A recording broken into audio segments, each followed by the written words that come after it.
காலையில் என் பையன் அம்மா இங்கே வாயேன்னு அவசரமாக கூப்பிட்டான். சரி என்னன்னு போய் பார்த்தாக்கா நண்டு வச்சிருந்த தொட்டி உடஞ்சிருந்துச்சு. சும்மா லைட்டாக தட்டினம்மா அதுக்கே உடஞ்சி போச்சுன்னு அழுதுட்டு இருந்தான். தப்பு அவன் பேர்லேயும் இல்லை, ஏன்னா சுத்தமாக தொட்டி உளுத்து போயிருந்துச்சு.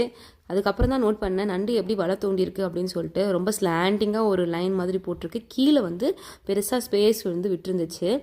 நண்டு வலை இப்படி தான் இருக்கும்னு இப்போ தான் ஃபஸ்ட் டைம் பார்க்குறேன். நானும் விளையாட்டாக வீட்டுக்கு வந்து இந்த நண்டை வச்சு வளர்த்துருந்தேன். இப்போ கிட்டத்தட்ட 2 மாதமாக அது இங்கே தான் இருக்குது. நடுவில் விட்டுடலான்னு பார்த்தேன். அப்போ ஃபுல்லாகவே ட்ரை சீசனுங்கிறதுனால வெளியில் போச்சுன்னா சுத்தமாக சர்வைவ் ஆகாது. இப்போ தான் பக்கத்தில் இருக்கக்கூடிய வயலெல்லாம் சேடை ஊட்டி நடவு நடுறதுக்கு ஏற்பாடு பண்ணியிருந்தாங்க. சரி அங்கே கொண்டு போய் விட்டுட்டு வந்துட்டேன். நடுவில் வீட்டில் இருக்கவங்களே சொன்னாங்க இடித்து ரசம் வச்சு குடிச்சிடலாம், பாப்பாவுக்கு சளி பிடிச்சிருக்கு அப்படின்னு சொல்லிட்டு. எனக்கு என்னமோ மனசே வரல. நம்ம சாப்பாடு போட்டு வளர்த்துட்டு அதை திருப்பி கொண்டு போய் சாகடிக்கிறதுக்கு மனசே வரல. ஒரு நாய் பூனை மாதிரி வீட்டில் ஒரு பெட்டாக இருந்துச்சு. அதுக்காக நண்டே சாப்பிட மாட்டியான்னு கேட்டால் அப்படிலாம் கிடையாது. வேறு நண்டை கண்டிப்பாக சாப்பிடுவேன்.